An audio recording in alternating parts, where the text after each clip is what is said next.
kau akan jumpa Allah. Besok ketika kau mati di akhirat, kau tidak kenal Allah juga. Dalam dunia kamu tak kenal Allah, mana mungkin di akhirat kamu kenal? Kamu kenal namanya, datang bermacam-macam mengaku Allah. Yahudi masih kenal Tuhannya. Ketika ditanya siapa Tuhan kamu, Uzair anak Tuhan. Nasrani masih kenal Tuhannya. Ketika ditanya siapa Tuhan kamu, Isa Tuhan. Oh, dia kenal. Majusi ditanya siapa Tuhan kau, ketika roh-roh, api dan sebagainya, kenal dia. Agama Tenri tanya Jepang, siapa Tuhan kau, matahari, kenal. Buddha ditanya siapa kamu, Dewi Kuan Yin, kenal. Orang yang mengaku Islam, siapa Tuhan kamu, Allah, kau kenal? Ya pokoknya Allah. Ya, kamu tak kenal. Kenal nama. Maka itu kamu terpekik-pekik dengan nama, tetapi kamu tidak tahu Tuhan. Padahal Tuhanmu sangat dekat daripada kamu. Orang yang kenal kepada Tuhan, ketika diucapkan nama Allah itu, bergetar hatinya, hancur hatinya, karena dia tak tahu Tuhan. Orang yang tak tahu Tuhan, dibacakan nama Tuhan, dia tenang-tenang saja, karena memang dia tak kenal kepada Tuhan. Mana mungkin dia takut kepada Tuhannya? Mana mungkin? Orang yang mengenal nama Allah, Ar-Rahman, Ar-Rahim, Al-Malik, Al-Qudus, bertakutkan kepada Allah? Tidak. Dia lakukan Huwallahul ladzi la ilaha illa huwar rahmanur rahim. Kamu hanya kenal dengan namanya, maka kamu lakukan dia. Makanya ketika kamu berkata Abdurrahman, orang yang kenal Abdurrahman takutnya karena kuasa Abdurrahman ada. Ketika di samping Abdurrahman mengucapkan Abdurrahman, yang kenal Abdurrahman itu tuh dekat kamu itu. Ngapain kau kuat-kuat? Bukan Abdurrahman, peka, tuli. Tak tuli Abdurrahman itu.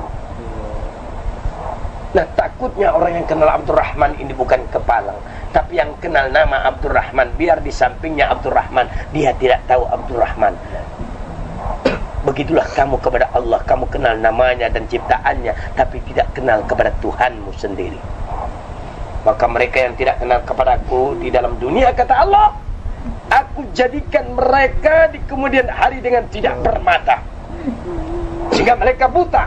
Lalu bertanya kepada Allah, lalu dia bertanya kepada aku, kata Allah, ya Rabb, dalam dunia kamu ciptakan kami bermata, kenapa sekarang kau ciptakan kami dalam keadaan buta? Allah bertanya, untuk apa aku ciptakan kamu bermata?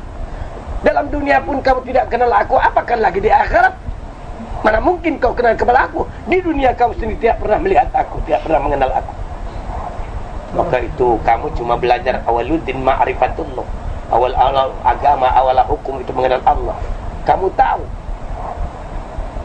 tahu bahwasanya yang awal-awal kau tirkan la ilaha illallah Muhammadur Rasulullah, tapi kamu tidak kenal kepada Allah dan tidak kenal kepada Rasul. Untuk mengenal Allah dengan apa? Untuk mengenal Rasul dengan apa? Kamu kenal dengan sunnahnya, tapi kau tak kenal dengan Rasul. Rasulmu adalah metafisik kamu. Dia bermetafisik, dia bertubuh, dia bernyawa, dia bermata, dia bertelinga, dia bersifat, dia berakhlak. Ketika akhlak Rasulmu tidak ada kepada kamu, perbuatannya, sifatnya tidak ada kepada kamu, jelas kamu tidak kenal kepada Rasul. Kepada Allah juga demikian. Ketika kau mengenal namanya, mengenal ciptaannya, tapi tidak mengenal yang menciptakannya, hanya mengenal namanya, kamu tidak dapat sebagai saksi yang menyatakan Allah tidak ada yang lain kecuali Allah. Ketika kau berkata la ilaha illallah, tidak ada yang ada kecuali Engkau ya Allah. Diriku pun tak ada, karena diriku Engkau yang punya. Hatiku Engkau yang punya, nyawa dan rahasia kepadaku Engkau yang punya. Tak ada aku. Mana aku? Aku pun mencari diriku, tak jumpa. Semua Engkau punya ya Allah. Ketika engkau telah paham semua itu Allah yang punya, sangat mustahil kau tidak mengenal Allah. Ketika sarung, tahu bahwa di dalam sarung ada pisau yang sama bentuknya dengan sarung, tetapi sarung bukan pisau. Tapi sarungnya dibikin oleh pisau, tapi pisau tidak akan dapat dibuat oleh sarung. Ketika sarung telah diciptakan oleh pisau, maka pisau bersemayam di dalam sarung. Bergerak sarung karena pisau, karena dia menutupi pisau. Kalau tidak perlu sarung, pisau tidak perlu memerlukan sarung lagi, dia buat sarung yang baru. Untuk apa bikin sarung yang tidak baik? Maka kamu adalah saksi. Tubuhmu saksi Allah. Pada tubuhmu saksi Allah, matamu, bulu matamu, urat matamu, telingamu, itu saksi Allah.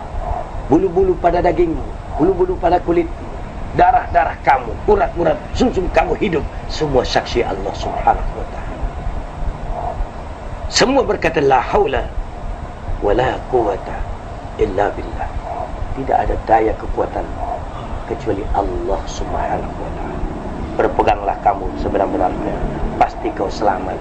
Jangan batal wudhu kamu, jangan lepas memuji Allah. Taatlah engkau kepada Allah yang sangat dekat kepada kamu. Belajar malulah engkau kepada Allah. Kamu itu ada cuma nafsu. Yang kamu itu nafsu. Maka itu antara nafsu kepada Allah. Allah ciptakan nafsu awalnya. Lalu Allah tanya kepada nafsu, wahai nafsu, siapa aku dan siapa engkau? Nafsu berkata, aku ya aku, kamu ya kamu. Ketika nafsu itu disiksa 70.000 tahun, dikeluarkan dari periksaan, nafsu ditanya, wahai nafsu, siapa engkau, siapa aku? Nafsu berkata, aku ya aku, engkau ya engkau. Kerasnya nafsu itu. Ketika nafsu itu direndam dalam air 70.000 tahun, dikeluarkan, ditanya nafsu, wahai nafsu, siapa engkau, siapa aku? Nafsu berkata, engkau ya engkau, aku ya aku. Ketika nafsu dibakar 70.000 tahun, ditanya nafsu, wahai nafsu, siapa engkau, siapa aku? Maka nafsu berkata, aku ya aku, engkau ya engkau. Ketika Allah puasakan nafsu, baru satu hari Allah tanya, wahai nafsu, siapa engkau, siapa aku? Nafsu berkata, Allahu Rabbi wa ana abduka ya Allah. Baru dia berkata, engkau wahai Tuhanku dan aku hamba engkau. Maka puasakan nafsu kamu supaya tidak ada ego kamu. Serahkan semua ini memang kepunyaan Allah, tidak ada milik kamu. Tidak ada milik nenek kamu, datuk kamu, kakek kamu. Mana ada? Semua Allah punya. Baru benar kau berkata la ilaha illallah. Tidak ada yang ada kecuali Allah. Ketika kamu berkata wa asyhadu anna Muhammadan abduhu wa rasul, wajib ada diri kamu, wajib ada jasad kamu. Dan di sanalah contoh-contoh Muhammad Rasulullah. Berkata iya, berpakaian iya, berjanggut iya, berserban iya. Itulah sunnah, itulah pembuktian Muhammad. Dengan sunnah-sunnahnya yang kau laksanakan, ada pada diri kamu yang kau pertahankan, samalah engkau telah berjumpa Rasulullah sallallahu alaihi wasallam, dan pasti engkau berjumpa kepadanya. Amin ya rabbal alamin. Assalamualaikum warahmatullahi wabarakatuh.